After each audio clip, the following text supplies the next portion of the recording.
What drives a father to become a hunter in the darkness? What transforms ordinary men into something unrecognizable when everything they hold sacred is stolen from beneath their feet? In the remote mountains of Kentucky, where ancient codes run deeper than any written law, one family's quest to protect their legacy would leave 10 people dead and a community forever scarred. This isn't a story about drugs or territory or gang warfare. This is about something far more personal, far more devastating. This is about a recipe. Between October 17th and 19th, 1978, the Thompson family methodically tracked down and eliminated every person who possessed knowledge of their stolen moonshine formula. Father and 3 sons, moving like ghosts through familiar mountain terrain, turning neighbors into targets and partnerships into death sentences.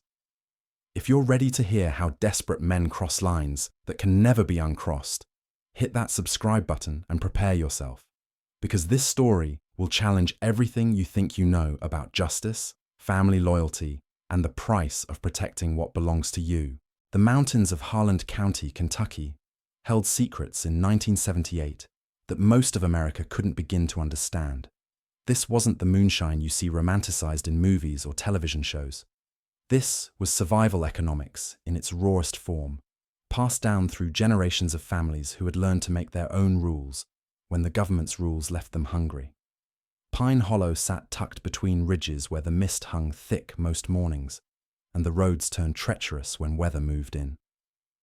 347 people scattered across 10 square miles of terrain so steep that getting from one neighbor to another meant planning your route carefully. The nearest real civilization lay 23 miles south, and most folks had never ventured much beyond that. These weren't people who had chosen isolation. The isolation had chosen them when the coal industry started mechanizing and jobs disappeared faster than morning fog. Unemployment had hit 31% that fall, leaving entire families wondering how they'd make it through another winter. For men who had grown up believing hard work guaranteed survival, watching their world collapse felt like a betrayal of every promise they'd ever been given. In this environment, moonshine represented more than illegal liquor. It represented independence from a system that had abandoned them. Federal taxes made legal alcohol a luxury these families couldn't afford, so they made their own, using techniques their ancestors had brought from Scotland and Ireland 2 centuries earlier. The law might call it criminal. The mountains called it necessary. Wade Thompson understood this better than most. 52 years old that October, he carried himself with the quiet dignity of a man who had seen combat in Korea and survived decades of backbreaking labor. His face showed the wear of someone who had squinted into too much sun and smoke. Deep lines carved around eyes that missed nothing. A scar ran along his left jaw, a souvenir from shrapnel that had missed his throat by inches during the war. Every morning before dawn, Wade would rise and make coffee strong enough to wake the dead, sitting at the kitchen table his grandfather had built while he planned his day. He wasn't much for conversation in those early hours, preferring to think through whatever challenges lay ahead while the rest of the world still slept. By sunrise, he'd be checking the still hidden 2 miles back in the woods, following trails that only he and his sons knew existed. Wade had married Martha Louise in 1949, right after he returned from Korea carrying nightmares and that scar. They'd built a life together in these mountains, raising 3 boys who represented everything Wade hoped to pass on to the next generation. Connor, 28, had served in Vietnam and come home with his own collection of demons. Jesse, 26, possessed a quieter nature than his older brother, but proved just as capable when circumstances demanded it. Travis, the youngest at 23, was still finding his place in the world beyond being Wade Thompson's son. What set the Thompson family apart wasn't their moonshining operation. Half the county ran stills of one kind or another. What made them special was their recipe, a formula that had been perfected over 55 years of careful refinement and guarded more closely than any family fortune.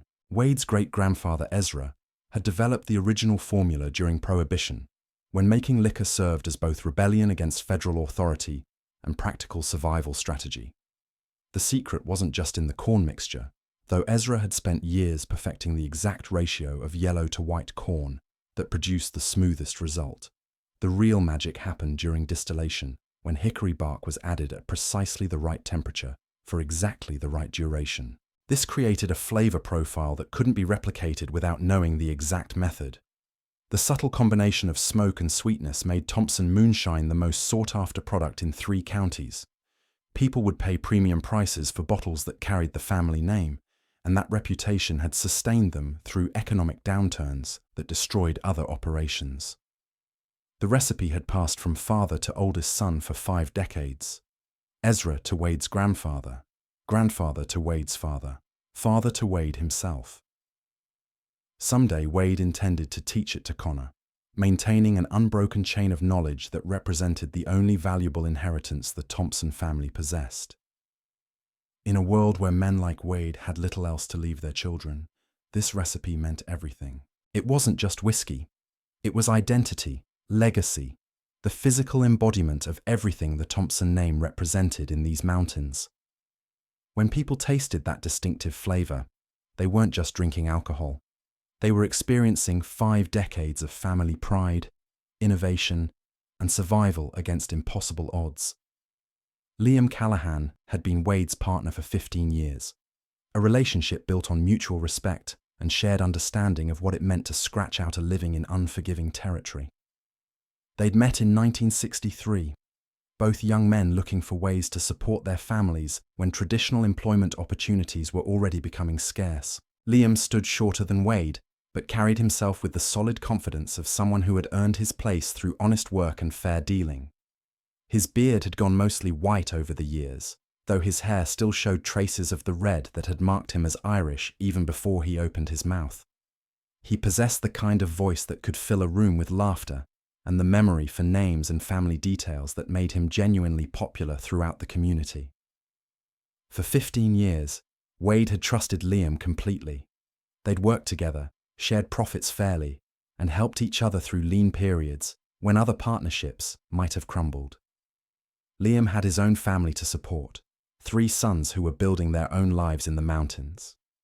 Michael worked as a mechanic, Patrick had found employment at the lumber mill, and Sean had recently married a girl from Knoxville who was still adjusting to mountain life.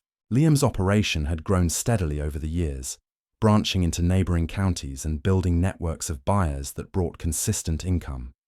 Wade had been genuinely happy for his partner's success, understanding that when one moonshiner did well, it created opportunities for others. That was how partnerships were supposed to work, each man building up the other until both families prospered. But Liam Callahan had also been desperate in ways that Wade didn't fully understand. His father had left him nothing but debt when he died. The lumber mill where Patrick worked had been cutting hours as demand decreased. His sons needed steady income, and the legitimate economy offered fewer options every year. When Liam looked at what Wade possessed, that recipe and the reputation that came with it, he began to see opportunity where he should have seen sacred trust. The decision Liam made would cost him everything, but in August of 1978, he couldn't see that far ahead. All he could see was a way to provide better for his family, to expand his operation, to build something that might sustain them through whatever economic storms lay ahead. On August 3rd, a Thursday afternoon when the heat made the air feel thick as wool, Wade Thompson walked into Mel's Tavern in Pine Hollow and ordered a glass of what the bartender described as Callahan's newest batch. Wade tried it purely out of curiosity, expecting another variation on the standard recipes that most moonshiners produced. Instead, he tasted something that made his blood run cold. The corn was right, the fermentation time perfect, but underneath it all was that distinctive note of smoke and sweetness that could only come from hickory bark, added at exactly 173 degrees for exactly 11 minutes. Someone was making Thompson moonshine who had no right to that knowledge. Wade set the glass down carefully and looked at the bartender, an old man named Curtis, who had known Wade since childhood. The uncomfortable expression on Curtis's face told Wade everything he needed to know before the first question was even asked. "Where did Liam get this recipe?" Wade asked, though he already suspected the answer would cut deeper than any knife ever could. Curtis shifted uncomfortably behind the bar, wiping down glasses that didn't need cleaning. Don't rightly know Wade. Started making it couple months back. Says he worked it out himself. Spent years perfecting it. Wade finished the drink without another word, paid what he owed, and walked out into the blazing August heat. But he didn't drive home to Martha and the boys. Instead, he pointed his truck toward Liam Callahan's property, his mind racing through possibilities he didn't want to consider. The conversation that followed on Liam's front porch lasted 30 minutes, though it felt like hours to both men. Liam offered explanations that sounded hollow even as he spoke them. Coincidence, he claimed. Similar techniques developed independently.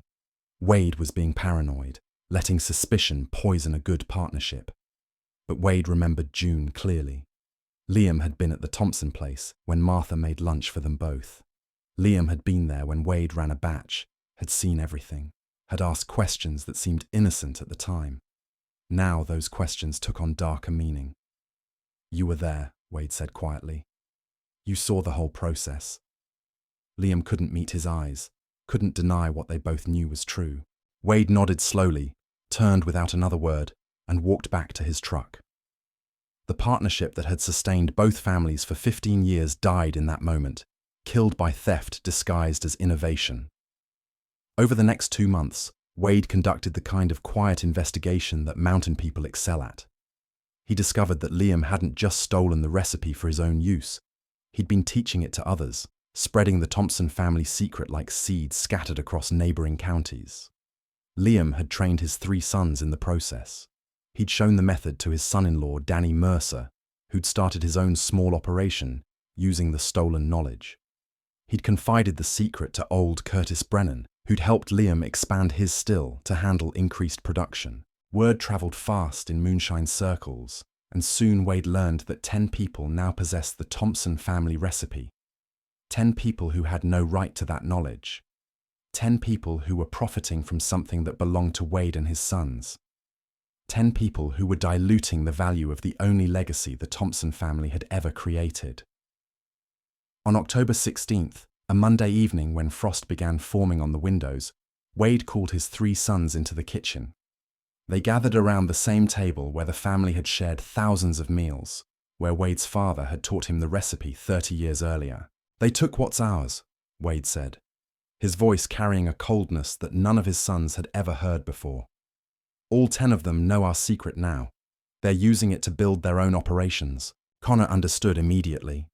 Vietnam had taught him about hard choices and harder consequences. Jesse, always the thoughtful one, saw something in his father's eyes that went deeper than anger. Travis felt the weight of unspoken plans settling over the kitchen like a heavy blanket. "There's no court that can fix this," Wade continued. "No law that can give us back what was stolen. The recipe is already out there, being used by people who have no right to it. The only way to protect what's ours is to make sure nobody remembers it but us." The words hung in the air while Martha stood in the doorway, arms crossed, face unreadable. She didn't speak because everyone in that kitchen already understood what Wade was saying. Connor spoke first. "All of them." Wade nodded. "All of them. Every person who knows." The 4 Thompson men sat in silence as night fell over the mountains. The temperature dropped toward freezing. The old house creaked and settled around them, and they made a decision that would end 10 lives and destroy their own.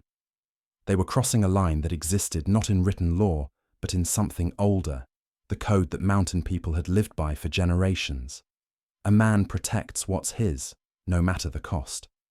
What Wade couldn't know, sitting at that kitchen table with his sons, was that protecting their legacy would mean losing it entirely. The recipe they were about to defend with blood would die with them, too heavy with guilt to ever be used again, too stained with violence to ever pass on. But that realization lay in the future. On that October night, with frost forming on the windows and decisions hardening like winter ground, Wade Thompson began planning something that would transform him from father and neighbor into something else entirely. The weapons came first. Wade still owned his service pistol from Korea, a reliable piece he'd somehow managed to bring home and keep oiled all these years. But one handgun wouldn't be enough for what they had planned. They needed more firepower, and Wade knew exactly where to find it. 2 nights later, He drove across the county to see Bobby Thompson. No relation, despite sharing a name. Bobby dealt in firearms outside the legal system, selling to people who couldn't or wouldn't go through official channels. Wade had known Bobby since childhood, trusted him to keep transactions quiet. Bobby took one look at Wade's bruised knuckles and the set determination in his eyes, then disappeared into his back room without asking questions. He returned with 2 rifles wrapped in old blankets, both untraceable, both in perfect working condition. $400, Bobby said. I'm giving you a deal because I knew Martha before she married you. She was good people. Wade had $320 in his pocket, everything he'd saved from the last 2 weeks of odd jobs. Bobby looked at the money, looked at Wade's face, and made his own calculation. $320 is fine, he said. Ammunition's in the bag. Wade took the weapons and drove back across the county, feeling their weight on the passenger seat. He could still turn back, could throw the rifles in the river and tell his sons they'd find another way to handle this. But every mile that passed made that choice seem less possible.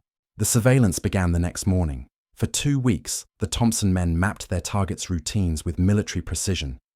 Connor had learned patience in the jungles of Southeast Asia.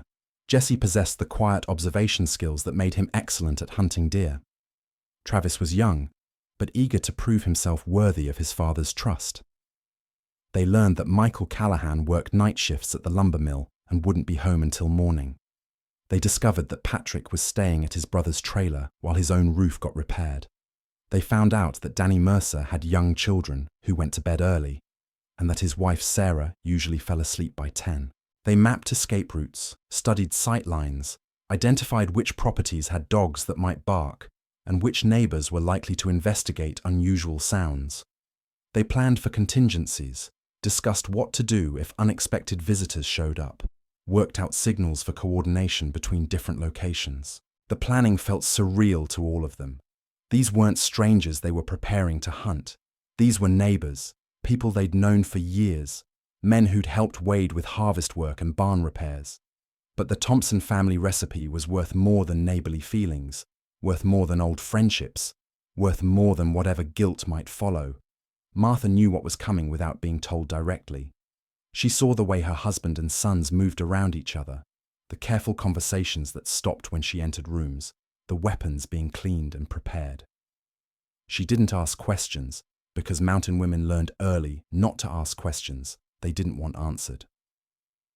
On October 17th, the night everything changed, Martha made supper as usual. Fried chicken, green beans from their garden, cornbread baked in the cast-iron skillet her mother had given her 20 years earlier. The family ate together one last time, though none of them spoke about it in those terms. Wade looked around the table at his sons, seeing them as the boys who'd built model airplanes and caught fireflies and learned to drive in the pasture behind their house. Tomorrow they'd be something different, something harder, something that couldn't be undone. The last normal moment ended when Wade pushed back from the table and said quietly, "Time to go." The October night wrapped around Pine Hollow like a shroud, temperatures dropping to 38 degrees as thin clouds drifted across a crescent moon that offered little light. The mountains settled into that particular silence they get in deep autumn, when most birds have fled south and the wind dies to nothing more than whispers through bare branches. Wade Thompson sat behind the wheel of his Ford pickup, engine off, hands steady on the steering wheel despite what lay ahead. The truck was parked on a logging road 200 yards from Liam Callahan's property, hidden by white pines that blocked any view from the house below. Through the trees, he could see a single light burning in Liam's workshop, where his former partner was probably running another batch using the stolen Thompson recipe. Connor sat in the passenger seat, checking his rifle for the 3rd time. The Winchester had been a gift from Wade when Connor returned from Vietnam, a gesture meant to help his eldest son reconnect with peaceful pursuits like deer hunting. Now it would serve a different purpose entirely. Jesse and Travis waited in Jesse's Chevy, parked 50 yards behind them according to the plan they'd rehearsed in Wade's barn. 4 men about to cross a line that would transform them into something they could never undo. "Last chance to turn back," Connor said quietly. Not really a question, but a statement of fact. Wade looked at his oldest son and saw the boy who'd built model airplanes at their kitchen table, the Marine who'd survived Southeast Asian jungles, the man who understood better than his brothers that some decisions echo through generations. "We're past that point," Wade replied. Connor nodded and chambered around. Wade opened his door slowly. The dome light disabled the night before to avoid advertising their presence. 4 men climbed out of 2 vehicles and moved through darkness like hunters who'd walked these mountains their entire lives. The first target wasn't Liam. Wade had decided his former partner would be last, forced to understand in those final moments exactly what his theft had cost both families. Patrick Callahan was 24 years old, staying overnight at his brother Michael's trailer while his own place got new roofing. The light was on inside, television flickering blue through thin curtains, the sound of a basketball game carrying through the October night. Kentucky versus Louisville, announcers excited about 3-pointers, while Patrick relaxed with a beer, completely unaware that death was walking toward his door. Wade knocked 3 sharp raps. Footsteps inside, then the door swinging open to reveal Patrick in a UK t-shirt and jeans, that easy smile mountain people wear when neighbors come calling after dark.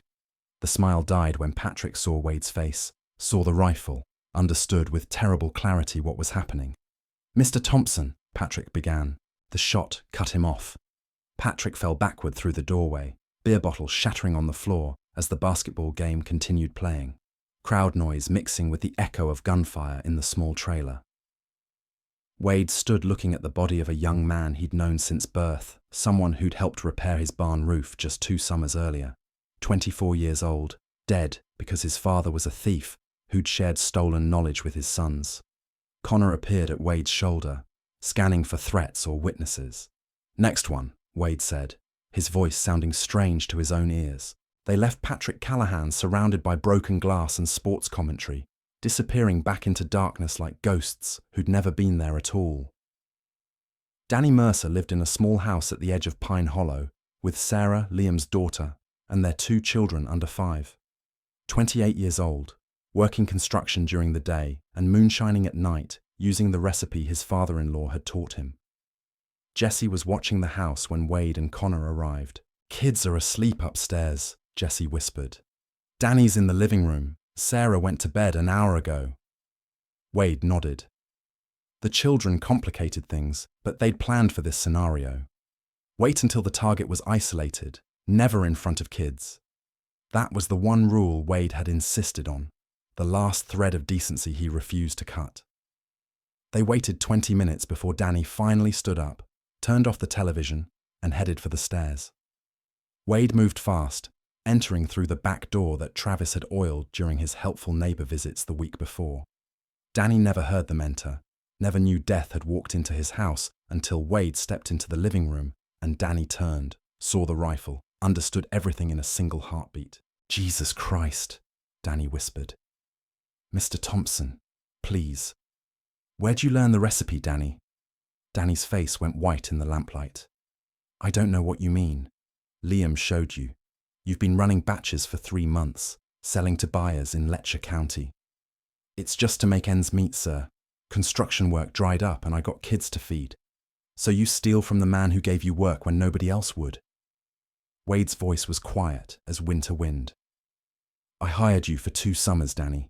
Paid you fair wages. This is how you repay that kindness." Danny backed toward the stairs, hands raised in surrender. "I'll stop. I swear to God, I'll destroy my still tonight. Never make another batch." "Too late for that," Wade said. "My kids, Mr. Thompson. Sarah and the babies, they need me. Should have thought about that before you became a thief." The rifle spoke once. Danny Mercer fell at the foot of his own stairs, while upstairs a child began crying, not from the muffled gunshot, but from some random nightmare that children have. Sarah's voice came through the ceiling, soft and soothing, singing a lullaby to comfort her baby. Wade stood frozen, listening to a mother comfort her child, knowing that in a few hours she'd wake to find her husband dead. Those children upstairs would grow up without a father because of what Wade had just done. Connor touched his arm. "Dad, we need to move." They moved, leaving behind another body and another family destroyed by the spreading consequences of stolen knowledge. 1 mile away, while Wade Thompson loaded his rifle for the third time that night, an old woman named Helen Pritchard sat on her porch listening to mountain sounds. Crickets chirping, a dog barking somewhere in the distance, wind whispering through pine trees. She was 78 years old, had lived in these mountains her entire life, had seen the Depression and 2 world wars and more death than any person should witness. She rocked in her chair wrapped in a quilt her mother had made decades earlier, completely unaware that 3 miles away, men were ending lives over a recipe for illegal whiskey. She'd read about it in the paper in a few days and shake her head sadly, the way old people do when they've witnessed too much of humanity's darkness. But for now, she just rocked and listened to crickets and thought about nothing in particular. The night was far from over. 7 more names remained on Wade's invisible list. 7 more people who possessed knowledge that belonged to the Thompson family. Each death would be easier than the last. Conscience growing numb as necessity replaced morality.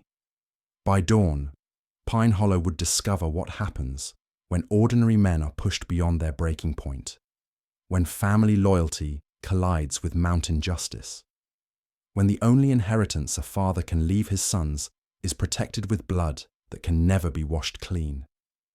The hunt continued through darkness, methodical as a military operation, personal as a family feud, inevitable as sunrise over mountains that had seen too much violence and would see more before this October ended. D. The next target waited in darkness, unaware that his name had been written in blood across Wade Thompson's conscience. Liam Callahan's main house sat quiet except for that single workshop light, but Wade knew his former partner wasn't working. He'd been watching for over an hour, had seen Liam walk from workshop to house, had watched the bedroom light flicker on, then die 15 minutes later.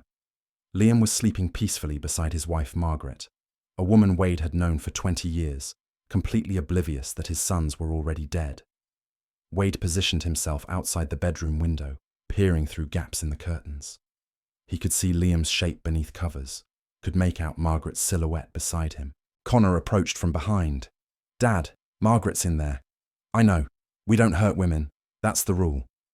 Wade repeated those words like a prayer, the last moral boundary he refused to cross. They waited in painful silence, Wade's legs aching from standing motionless, Connor shifting his weight uncomfortably. Finally, at 2:15, Liam rose for a bathroom trip, navigating his house in darkness through pure familiarity. Wade entered through the back door, moving through a kitchen where he'd shared countless meals, told stories, laughed with a man he'd once called friend. The bathroom door opened. Liam stepped into his hallway and found Wade standing there, rifle in hand. Neither man spoke for a long moment, just looked at each other in darkness. 2 people who'd known each other 15 years, who'd built businesses together, who'd trusted each other with secrets and money and family futures. "Wade." Liam's voice was barely a whisper. "The boys are gone," Wade said quietly. "All of them. Danny too." Liam's face crumpled with grief rather than fear, understanding immediately what Wade was telling him. "My sons. You killed my sons. You took what was mine. I took what was yours. It was just a recipe, Wade. Just whiskey. It wasn't worth this. It wasn't just a recipe." Wade's voice carried the coldness of mountain stone. "It was 55 years of my family's legacy. The only thing of value I had to pass to my sons. And you stole it, sold it, taught it to people who had no right to know." Liam started to speak, stopped, looked at the rifle, looked at Wade's face, saw something there that killed whatever hope he might have carried. "Margaret's asleep upstairs," Liam said quietly. "She doesn't know anything about this. She's innocent. I'm not here for Margaret. Then make it quick. Don't make her find me like this." "Where's Curtis Brennan?" Liam closed his eyes. His cabin 2 miles up Spruce Creek Road. "Jake and Tommy are at the old Henderson place. Been staying there since their trailer burned last month." Wade nodded. "Anything else you want to say?" Liam looked at him, really looked, and Wade saw his old partner finally understand the magnitude of what he'd done. Stealing the recipe hadn't just been theft, It had been betrayal of something deeper than money or business. It had been destruction of trust, of partnership, of the unspoken codes that held mountain communities together. "I'm sorry," Liam said. "For what it's worth, Wade, I'm sorry. Times were hard and I got desperate, and I made a choice I can't undo. We all make choices. Now we live with them. Or die with them. Or die with them," Wade agreed. They stood in Liam Callahan's hallway, two men who'd shared whiskey and work and years of their lives, about to end their partnership in the only way left. "You going to burn for this?" Liam asked. "Prison or hell, you're going to burn." "I know. Was it worth it?" Wade couldn't answer. Didn't know if protecting a recipe by taking 10 lives could ever be justified, even by mountain justice's harsh logic. Liam saw the uncertainty, almost smiled. "You don't know, do you? You've come this far, and you don't even know if it's worth it." The rifle rose. Liam didn't try to run, didn't beg, just stood accepting what was coming. "Tell Margaret I'm sorry," Liam said. Wade pulled the trigger.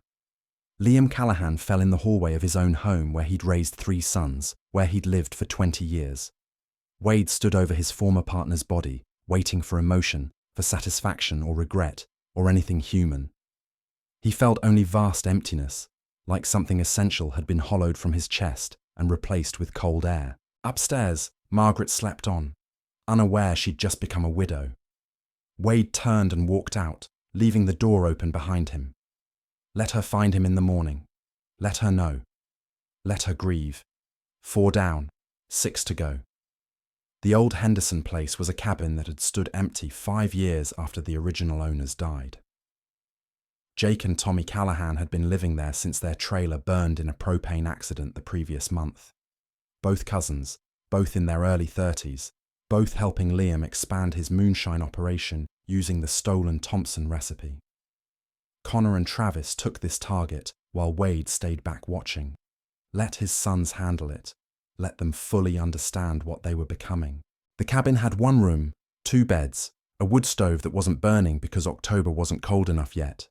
Jake and Tommy were asleep when Connor kicked the door open. They woke fast. Mountain boys accustomed to trouble. Jake reached for a shotgun beside his bed. Connor shot him before his fingers touched metal. Tommy tried for the back window. Travis was already positioned there, blocking escape. "Don't make this harder," Connor said. Tommy looked at the Thompson brothers, looked at Jake's body, understood completely. "Liam showed you the recipe," Connor said. "Not a question." Tommy nodded. 3 months ago, swore us to secrecy. "Didn't keep it very secret, did he?" Travis said. "We're family. He trusted us." Tommy stopped, realizing how stupid that sounded given present circumstances. Connor raised his rifle. Tommy raised his hands. "Wait, just wait. What happens to our ma? She's 67, living on Social Security. We send her money every month. Who's going to take care of her?" Connor hesitated, looked at Travis. For the first time that night, doubt flickered across his younger brother's face. "That ain't our problem," Travis said, but his voice wavered. "Your dad would care," Tommy said desperately. "Wade Thompson, for all his faults, he's a man who respects family. He wouldn't want an old woman to starve." "Our dad just killed your cousin and his 3 sons. Connor cut him off. "Don't talk to me about what he would or wouldn't do." Connor pulled the trigger. Tommy Callahan fell. The brothers stood in the cabin breathing hard, looking at 2 bodies and trying not to think about a 67-year-old woman who'd wake tomorrow to find her sons dead. Travis threw up in the corner, everything he'd held inside since Patrick Callahan coming out at once. Connor put a hand on his brother's shoulder. "It's almost over." "Is it?" Travis wiped his mouth. "Does this ever end? Can we ever be normal again after this?" Connor didn't answer because they both knew the truth. Normal was gone forever, buried under blood and choices that echoed through generations. Sean Callahan and his wife Jessica lived 8 miles from Pine Hollow, just across the county line in Bell County. Sean worked at the mill with his brother Patrick, had married Jessica 6 months earlier. She was 21, pregnant with their first child, a detail that would complicate everything. Wade pulled his truck onto Route 421's shoulder, half a mile from Sean's house, engine idling as he stared at the dark building against darker mountains. Jesse sat beside him. "We doing this? Has to be done. He's just a kid, Dad. Barely older than Travis. He knows the recipe. That makes him dangerous. His wife doesn't know it." Wade nodded slowly. Jessica had grown up in Knoxville, married into the Callahan family without understanding the Moonshine business. She was innocent in all this. "We wait until he's alone," Wade said. "What if he's not alone? What if she's awake? Then we make it look like an accident." Jesse stared at his father. "An accident? Dad, we're not going to hurt a pregnant woman. We do what needs doing, however it needs to be done." They drove slowly toward the house, lights off, engine barely audible. When they were 200 yards away, Wade saw Sean step onto the porch, cigarette in hand, alone. Jessica must be sleeping. Wade parked. They approached on foot, using tree lines for cover. Sean didn't see them until they were 20 feet away, didn't have time to run or shout. "Mr. Thompson," Sean's voice cracked. "What are you doing here? Your father stole from me, Sean. You know that?" Sean's face went pale in starlight. "I didn't know it was your recipe, I swear. Dad just said he'd developed something new." "You knew," Wade said flatly. "You've been to my place, tasted my product. You knew his new batch was identical." Sean dropped his cigarette, hands shaking. "Okay, yeah, I knew. But I didn't think it mattered. People share recipes all the time, not this one." Sean looked past Wade, saw Jesse in shadows, saw rifles, understood with terrible clarity what was happening. "Please, Jesus Christ, please. Jessica's pregnant. 3 months. We just found out last week." Wade felt something crack in his chest. A pregnant wife, a baby on the way. He thought of Martha carrying Connor, of the joy and terror that came with new life. Jesse grabbed his arm. "Dad, we can't." "She doesn't know the recipe," Wade said, more to himself than Jesse. "Neither will the baby," Sean said desperately. "I'll destroy my notes, never make another batch. I'll move away if you want, leave Kentucky entirely." Wade raised his rifle. Sean backed toward his house. "You're going to kill me in front of my pregnant wife. That's who you are now." "Go inside," Wade said. "Tell her you're checking something in the truck. Meet me behind the house in 5 minutes." Sean stared, not understanding. "Do it, or I'll end you right here on your porch and she'll find you in the morning." Sean stumbled inside. Wade heard his voice muffled through walls. "Honey, I gotta check something in the truck. Go back to sleep." Jessica's sleepy reply. "It's 3 in the morning. Just take a minute. Love you." Wade and Jesse moved to the back of the house. Sean came around the corner, shaking like a leaf in a storm. "Thank you," Sean whispered. "Thank you for not making her see this." Wade shot him. One quick shot. Sean fell into tall grass behind his house, out of sight from windows. Inside, Jessica called out, "Sean, what was that noise?" But Wade and Jesse were already gone, disappearing into tree lines, leaving Sean Callahan bleeding out in his backyard while his pregnant wife called his name. The sky was beginning to lighten, that hour before true sunrise when the world turns from black to dark blue. In 90 minutes, the sun would rise over Cumberland Mountains. People would wake to coffee and breakfast. Children would get ready for school. The normal machinery of daily life would continue, completely unaware that 8 people had died in darkness. Wade sat in his truck, hands on the steering wheel, staring at nothing. Connor, Jesse, and Travis sat silent. All of them changed, all carrying weight they'd bear forever. 2 left, Connor said quietly. Jake and Tommy's mother, Wade, cut him off. "She doesn't know the recipe, never learned it. You sure?" Wade wasn't sure, but he was done taking lives that didn't need taking. 8 was enough, more than enough. "Curtis Brennan," Jesse said. "Up on Spruce Creek Road." Wade nodded. Curtis was the last one. 67 years old, friend of Liam's since childhood, had helped set up the expanded operation, knew every detail of the Thompson recipe. "Let's finish this," Wade said. Curtis Brennan's cabin sat at the end of a dirt road so rough it barely qualified as a road.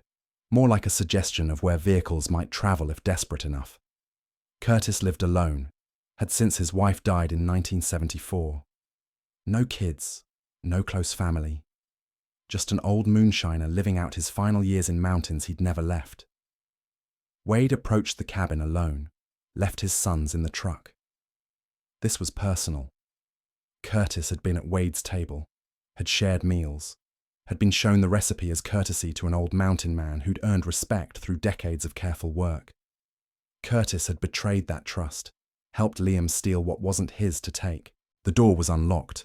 Mountain people rarely locked doors.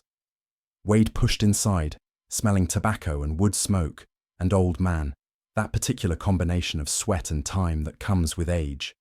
Curtis sat in a rocking chair facing the door, shotgun across his lap like he'd been waiting.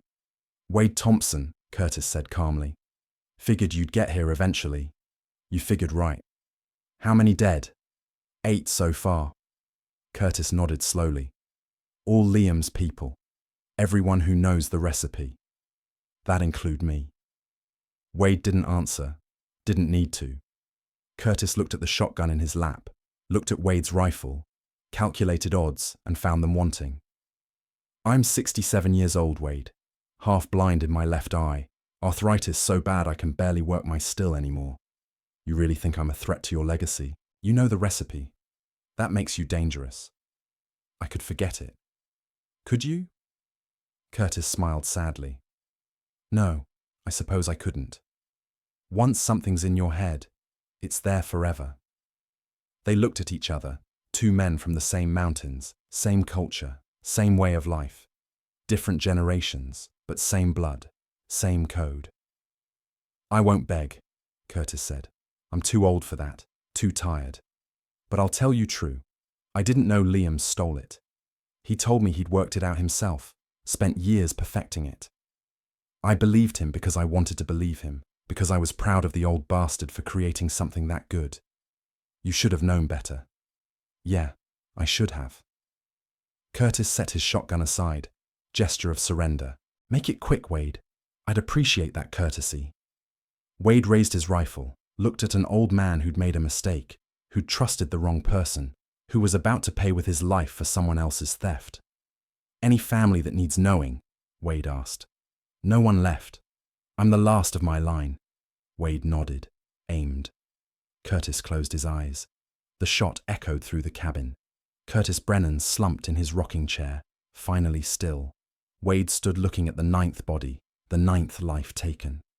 He felt the weight settle over him like a physical thing, pressing down on his shoulders, his chest, making it hard to breathe. He walked out of the cabin into pre-dawn darkness. Connor, Jesse, and Travis were waiting by the truck. "It's done," Wade said. "All of them?" Travis asked. "All who needed doing." They stood in mountain darkness, 4 men who'd crossed a line that could never be uncrossed, who'd protected a legacy by destroying everything else, who'd chosen blood over mercy and would pay for that choice for the rest of their lives. The sky continued lightening. Birds began morning songs. Somewhere in Pine Hollow, someone was waking up, starting coffee, preparing for another normal day. But for the Thompson family, normal was gone forever. They'd burned it to ash and scattered it across these mountains along with 9 bodies and any chance of redemption. Wade climbed into his truck, started the engine. They drove home through breaking dawn, past hollows and ridges that had known their families for generations, past churches where their names were carved in cemetery stones, past land that would remember this night long after they were gone. The secret was safe. 9 people who'd known it were gone. And the recipe itself, that precious formula 4 generations had guarded, would die with them, too blood-soaked to ever use again, too heavy with death to ever pass on. The mountains kept their secrets well. They always had. 3 hours later, when Helen Pritchard walked up the dirt path to Curtis Brennan's cabin carrying a covered plate of biscuits and gravy, she found his body and started the chain of events that would bring law enforcement and the full weight of American justice down on these mountains. Wednesday morning, 11:20. Helen had been bringing Curtis breakfast every Wednesday for 3 years, ever since his arthritis got so bad he could barely cook for himself. That was what neighbors did in these mountains. Had always done, would always do. The door stood open. That struck her as odd. Curtis always kept it closed, old habit from winters when heat was precious. Helen called out his name. No answer. Called again. Nothing but wind moving through pine trees and the distant cry of a crow. She stepped inside, saw Curtis in his rocking chair, thought at first he was sleeping, then noticed the angle of his head, the stillness that was different from sleep, the rifle on the floor that shouldn't have been there. Helen Pritchard had lived through the Depression, had buried 2 husbands and 3 children, had seen more death in her 78 years than most people could imagine. But standing in Curtis Brennan's cabin, looking at her old friend's body, she felt something she hadn't experienced in decades. Terror. She backed out of the cabin, moved as fast as her old legs would carry her down that impossible dirt road, didn't stop until she reached the McCoy place half a mile away, pounded on their door until young Tommy McCoy answered. "Call the police," she gasped. "Curtis is dead, and I don't think he's the only one." By noon, Harland County Sheriff Dale Perkins was standing in Curtis Brennan's cabin, looking at a body that bore all the marks of execution. Single gunshot, no sign of struggle, no sign of robbery, just death, clean and purposeful. Perkins was 58 years old, had worn the badge for 34 years in eastern Kentucky, had dealt with everything these mountains could throw at law enforcement. Moonshine wars, family feuds that went back generations, domestic violence, the occasional murder born from rage or jealousy. He'd pulled bodies from mine collapses, investigated overdoses from pills that flooded the region like a plague, seen poverty drive people to acts they'd never imagined themselves capable of. But something about Curtis Brennan's body made his instincts scream. He radioed Deputy Bobby Hensley. "Bobby, I need you to check on the Callahan properties, all of them right now." "Sheriff, what's going on?" "Just do it and call me the second you find anything." The call came at 12:47. Hensley's voice was high and tight, barely controlled. "Sheriff, you need to get to the Henderson place. Old cabin where Jake and Tommy Callahan been staying. I got 2 bodies here. By 1:30, they'd found Patrick Callahan in his brother's trailer. By 2:15, Danny Mercer in his house, discovered by his wife Jessica, who'd woken from late sleep to find her husband dead in the backyard. Her screams could be heard a quarter-mile away. Sheriff Perkins stood in the middle of Danny Mercer's backyard, looking at the body, listening to Jessica sob inside the house while a female deputy tried to comfort her. He felt the world tilt slightly, like the ground under his feet had shifted and might never be solid again. Sean Callahan was found at 3:40 when his wife came home from visiting her mother in Knoxville. She'd walked into their house calling his name, wondering why his truck was parked outside, but he hadn't answered the phone all day. Found him in the tall grass behind the house, already cold, already starting to stiffen in the October chill. Liam Callahan was the last. Margaret Callahan had woken at 6 that morning, found her husband's side of the bed empty, assumed he'd gone to work early. Didn't find his body in the hallway until she went downstairs to make coffee at 4 in the afternoon. Had stepped around it in the darkness that morning without seeing, without knowing. Her scream brought neighbors running, brought police, brought the terrible understanding that Pine Hollow had witnessed something it had never seen before and might never recover from. While Sheriff Dale Perkins stood in Liam Callahan's hallway coordinating the investigation of 9 bodies across 6 locations, Martha Thompson was kneading bread dough in her kitchen 3 miles away. The radio played softly, country music from Lexington, the smell of yeast and flour filling the house. Through the window, she could see Wade and their sons working on the fence line, same as they did every Wednesday.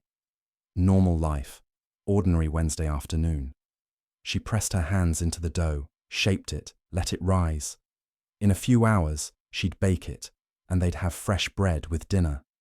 The routine unchanged, the surface calm. Kentucky State Police arrived at 5:30. Captain Frank Morrison, 49 years old, 26 years in law enforcement.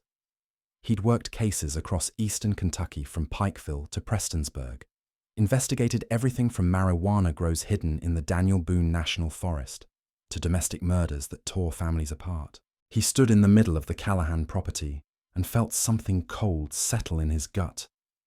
This wasn't random. This wasn't a robbery gone wrong. This was systematic, methodical. Every victim connected to Liam Callahan. Every death clean, professional, calculated. "What do we know about the victims?" Morrison asked Perkins. The sheriff pulled out a notebook, handwriting shaky. "All connected to Moonshine operation run by Liam Callahan. His 3 sons, 2 cousins who helped him, son-in-law who was learning the business, old friend who helped set up the expanded operation, and Callahan himself shot in his own hallway. Wife was asleep upstairs, didn't hear a thing." Morrison nodded slowly. So someone went through and eliminated an entire Moonshine network in one night across multiple locations. That takes planning, organization, knowledge of where everyone would be. "There's more," Perkins said, handing Morrison a file. "About 3 months ago, Liam Callahan started producing a new batch. Different taste, better quality. Word around town was he'd perfected something special. Let me guess. Someone else claimed he stole that recipe." Perkins nodded. "Wade Thompson family's been making moonshine for 4 generations. Thompson recipe is legendary around here. When Liam's new batch showed up tasting identical, people noticed. Confrontation. Nothing official, but witnesses say Wade and Liam had words in August. Haven't spoken since." Morrison looked at the house where Liam Callahan had died. Looked at the mountains surrounding Pine Hollow. Dark and secretive and old. "Where's Wade Thompson now? His property 3 miles north. He attempt to flee?"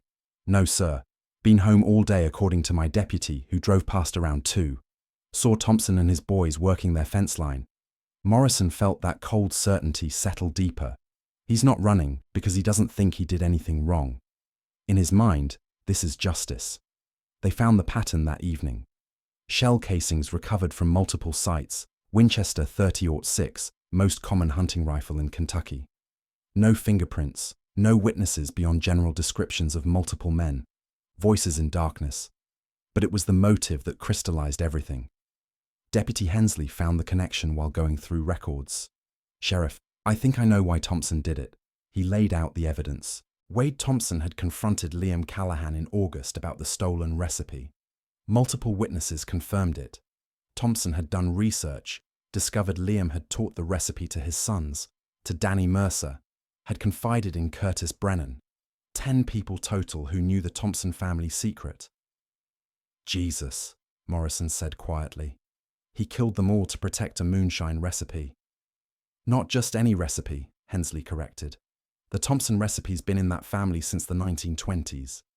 It's their legacy, their inheritance. Only valuable thing they got." Perkins sat down heavily. "So Wade Thompson murdered 9 people over whiskey. Over everything that whiskey represented," Hensley said. "Over 55 years of family history. Over trust betrayed. Over the only thing of value he had to pass to his sons." Morrison stared at the map on the wall, pins marking each death location. "That doesn't make it right." "No, sir, but it explains it." By Thursday morning, news had spread through Harlan County like wildfire. 9 dead. The Thompson family responsible. Everyone had an opinion, and almost none of them agreed. At Mel's Tavern in Pine Hollow, old-timers argued over coffee that had gone cold. Some said Wade Thompson was a murderer who'd slaughtered innocent people in cold blood. Others said Liam Callahan had stolen what wasn't his and paid the price according to old mountain code that predated any law the government could write. "I ain't saying Wade was right," Curtis Miller told a reporter from the Lexington Herald-Leader. "But I understand it. When a man steals your legacy, steals the only thing you got to leave your children, that's worse than stealing money. That's stealing your name, your history, everything you are." The Callahan family had supporters who demanded Wade Thompson hang, but quietly, privately, more than a few moonshiners in Harlan County admitted they'd have done the same thing. The code was clear. You protect what's yours. You punish those who take it. The law might say it's murder. The mountains said it's justice. At Pine Hollow Baptist Church, Reverend James Patterson struggled through Thursday evening service. The church was packed, more people than he'd seen in years, all seeking answers he couldn't provide. "We ask why," Patterson said, his voice breaking. "Why this violence? Why couldn't neighbors resolve their differences without bloodshed? Why did a recipe for illegal whiskey matter more than 9 human lives?" He gripped the pulpit. "I don't have answers, only grief, and the terrible knowledge that we're all capable of darkness when pushed far enough." The community split down the middle. Half mourned the Callahan family, demanded justice, wanted Wade Thompson to pay with his life. The other half understood, even if they couldn't condone, understood that in these mountains, where law had always been distant and unreliable, people handled their own problems, protected their own. Everyone knew that whatever verdict eventually came, Pine Hollow would carry this scar forever. On Thursday afternoon, October 26th, 9 days after the first shot was fired, Sheriff Perkins and Captain Morrison approached the Thompson property with 4 state troopers, 3 vehicles, and enough firepower to handle a small war. They expected resistance, expected maybe a final standoff. Some moonshiners, when cornered, chose to go out fighting rather than face prison. Wade Thompson had been to war. His son Connor had served in Vietnam. They knew how to fight. What they found was Wade Thompson sitting on his front porch, unarmed, hands visible on his knees. Connor, Jesse, and Travis standing behind him, also unarmed, also calm. No weapons in sight, no defensive positions. Just 4 men waiting for the inevitable with the same stoic acceptance mountain people bring to all of life's harsh realities. "Sheriff," Wade said as Perkins got out of his vehicle, "I expect you'll hear about the Callahans." Perkins approached slowly, hand near his sidearm, but not drawing it. "Wade, I need you and your boys to come with us." Wade stood. He moved like an old man, though he was only 52. The weight of 9 deaths had aged him visibly. "We're not going to make this difficult. We did what needed doing. Now we'll face what comes next." Connor, Jesse, and Travis filed out, hands raised. No resistance, no drama, no last stand. Just 4 men who'd crossed the line and were ready to accept the consequences. Morrison put the handcuffs on Wade Thompson himself. As he did, he asked the question he couldn't hold back. Was it worth it? 9 lives for a recipe. Wade looked at his land, at the mountains his great-grandfather had walked into in 1891, at the house his grandfather had built, at everything his family had been and done for nearly a century in these hollows. It wasn't about the recipe, Wade said quietly. It was about respect, about a man keeping what's his, about not letting thieves take everything and walk away laughing. That's not justice, Wade. That's murder. Wade met Morrison's eyes. "In these mountains, Captain, sometimes they're the same thing." They loaded the 4 Thompson men into separate vehicles. Martha Thompson stood on the porch watching. She didn't cry, didn't plead, just stood there with her arms wrapped around herself, watching her husband and sons being taken away, knowing she'd probably never see them as free men again. As the vehicles pulled away, heading down the dirt road that would take them out of Pine Hollow and into the machinery of American justice, Sheriff Perkins looked in his rearview mirror at Wade Thompson sitting calmly in the back seat.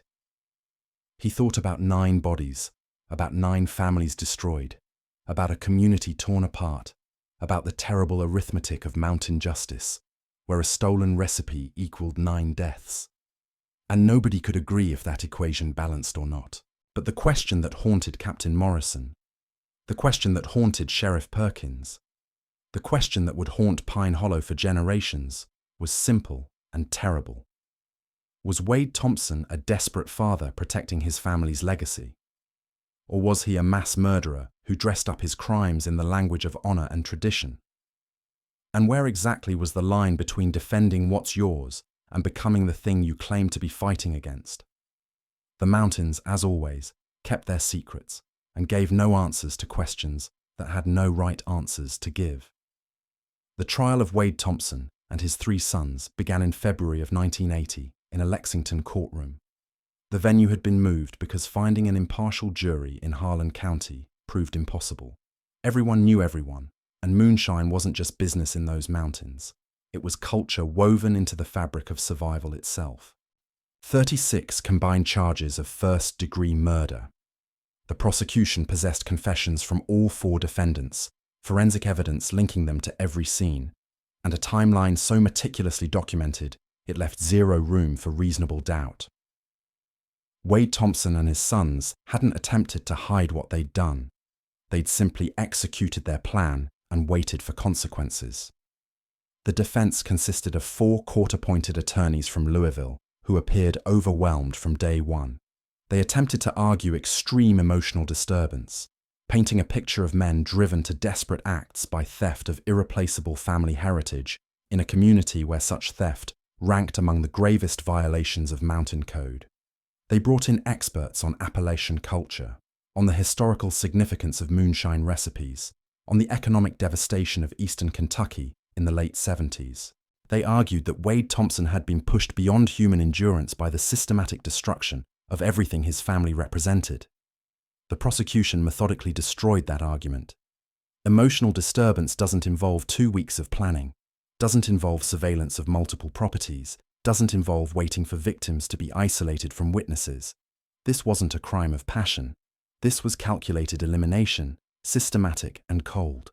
The jury consisted of 12 people from Lexington who understood rural poverty but hadn't lived the specific pressures of Pine Hollow. They deliberated for 19 hours over 3 days, wrestling with questions that had no clean answers. Guilty, all charges, all 4 defendants. Sentencing came 3 weeks later. Wade Thompson, life without possibility of parole. Connor Thompson, life without parole. Jesse Thompson, 75 years. Travis Thompson, 60 years. When the judge read the sentences, Wade Thompson's face remained expressionless. No tears, no shock, no protest, just a slight nod, as if he'd known from the moment he pulled that first trigger exactly where this path would lead. The only emotion he showed was when Martha was led from the courtroom, their eyes meeting one final time. A flicker of something passed across his face, regret or love or sorrow. Then it was gone. Wade Thompson served 26 years in the Kentucky State Penitentiary. During that time, he worked in the prison library, teaching other inmates to read. He was quiet, caused no trouble, earned respect even from violent criminals through sheer presence and an unspoken code of honor that translated even behind bars. Guards said he never complained, never asked for special treatment, never sought attention. Martha visited every Sunday for 23 years, making the 3-hour drive from Pine Hollow without fail, even when arthritis made gripping the steering wheel agony. She died of heart failure in 2003, 75 years old. Her last words to the hospice nurse reportedly were, "He did what he thought was right. That's all any of us can do." Wade wasn't allowed to attend her funeral, wasn't allowed to say goodbye to the woman who'd stood by him through career, through decades of hard mountain living, through the horror of what he'd done and the aftermath that destroyed everything. On November 3rd, 2004, at 78 years old, Wade Thompson died of complications from lung cancer in the prison infirmary. The chaplain reported that his last coherent words were, "The recipe dies with me." Maybe that's how it should have been all along. He was buried in the prison cemetery under a simple stone marker. Wade E. Thompson, 1926 to 2004. No mention of father, husband, moonshiner, murderer. Just dates marking the span of a life that had transformed from honest mountain work to unthinkable violence over the theft of a whiskey formula. Connor Thompson never left prison. He remains incarcerated at 74 years old now. Parole denied in 1995, 2005, 2015, and 2024. In a rare interview with a documentary filmmaker, Connor said only, "I did what my father asked. In these mountains, that's what sons do. I've had 40 years to think about whether that was right. I still don't know." The PTSD that had followed him home from Vietnam was joined by new nightmares. 9 faces appearing in darkness, asking why. Jesse Thompson was paroled in 2019 after 39 years. He's 71 now, lives in a small apartment in Knoxville, works part-time at a library, never married, never had children, rarely speaks about that October night. In the few interviews he's given, his answers are careful, measured. I was 26 when it happened. I'm 71 now. I've had 45 years to think about those 3 nights. The only thing I know for certain is that protecting a secret by taking 9 lives doesn't protect anything. It just buries the secret under so much blood that nobody wants to dig it up. Travis Thompson, the youngest, served 42 years and was paroled in 2020. He tried to build a life, rented a small house in Bowling Green, got a job at a garden centre, attended therapy twice a week. But the weight never lifted. On March 17, 2022, at 67 years old, Travis Thompson walked into the woods near his childhood home in Pine Hollow and took his own life with a hunting rifle. His suicide note contained 18 words. I can still see their faces every night. 44 years wasn't enough time to make them go away. Sorry, the Callahan family scattered like leaves in a storm. Margaret Callahan sold the property in 1981 and moved to Lexington to live with her sister. She never spoke publicly about that night, never gave interviews, never attended any of the trials. She died in 1998, 72 years old, her obituary making no mention of how she'd lost her husband and 3 sons. Jessica Mercer, Danny's widow, gave birth to their son in April of 1979. She named him Daniel Jr., moved to Nashville, remarried in 1983. Her new husband adopted the boy, gave him a new last name, and they never spoke about what had happened to his biological father. Daniel Jr. is 46 now, works as an accountant, knows the story but doesn't discuss it. The weight of being the son of a man eliminated for knowing a moonshine recipe is too heavy to carry openly. Sean Callahan's wife, who'd been 3 months pregnant when her husband was eliminated, miscarried 2 weeks after his death. She never remarried. She's 68 now, lives in Knoxville, works as a church secretary, and has dedicated her life to helping other widows navigate grief. She says little about that October night, but those who know her say she still sleeps with the lights on. The old Henderson cabin where Jake and Tommy Callahan died was torn down in 1985. The property changed hands 3 times before being purchased by a logging company. Today, it's clear-cut land, waiting for forests to reclaim it, completely unmarked, except by those who remember. The Thompson story forces us to confront an uncomfortable truth about human nature. When systems fail and desperation takes hold, ordinary people become capable of extraordinary darkness. Wade Thompson wasn't born a monster. He was made into one by circumstances that stripped away everything except his family's legacy, then demanded he choose between that legacy and his humanity. He chose legacy, and in doing so, destroyed both. The recipe he killed 9 people to protect died with him, too blood-soaked to ever use again. Today, Pine Hollow looks like any other Appalachian town, its scars hidden beneath layers of time and silence. But the question remains, when pushed to our breaking point, how far would we go to protect what we love?